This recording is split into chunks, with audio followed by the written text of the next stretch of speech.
Parable. The Secret.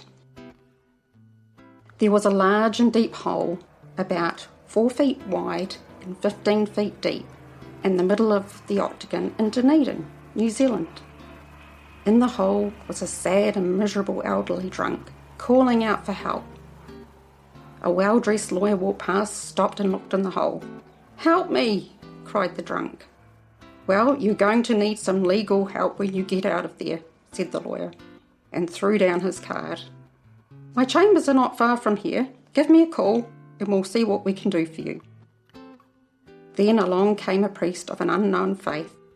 He looked in the hole and listened to the man's pleas for help.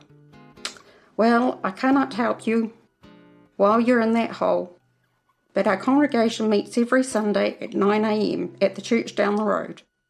You'll be made very welcome. Come and enjoy a cup of tea and a biscuit with us, and we will say a prayer for you." Then he walked away.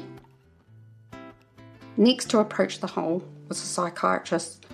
He listened attentively and suggested that the two meet when the fellow eventually got out of the hole. He believed a thorough examination of the man's mental health would work wonders. He dropped his card down the hole and walked away. Then came a doctor. Help was finally on hand, so he thought. The doctor bent down and listened, but offered no immediate help, other than to suggest the man call the medical centre to arrange an appointment. He too reached down and left his card. Then along came a bloke from AA, Alcoholics Anonymous. He sat down and listened intently for about half an hour. He listened to the man's story and recounted his own.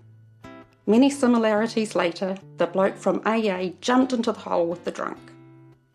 "Good God, man, what are you doing in here? Now we're both stuck in this hole." "Ah, yes," replied the man from AA, "but I know the way out." Wendy B. King. Chapter 1. The Last Days of Innocence. I am not what happened to me. I am what I choose to become. Carl Jung.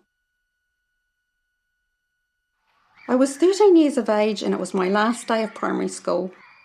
Everyone in my class was about to head off to various high schools after our summer holiday break. I found this hard to imagine.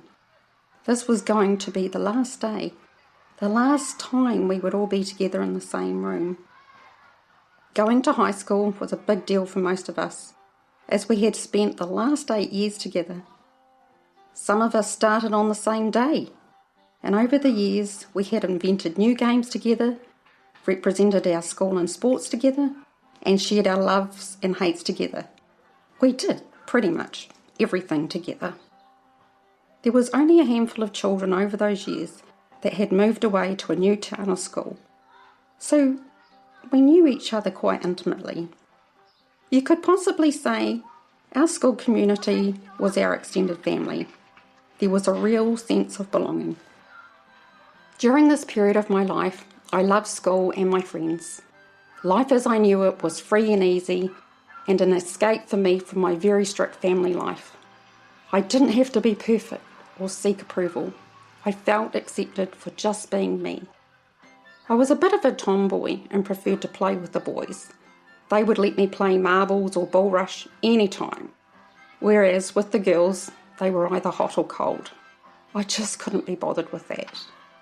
One of my best memories was a day I bought 8 bars with my paper money and put them on my Raleigh 20. Yep, converted the Raleigh 20. Our school was on a hill and I remember racing down the hill like I was on a Harley Davidson. The boys thought I was so cool. I felt free and cool. Woohoo! Little did I know that this was going to be one of my last memories where I felt such freedom and such joy. For most of us, we couldn't really imagine not returning to Green Island School and that we would soon be split up and embark on our next stage of life.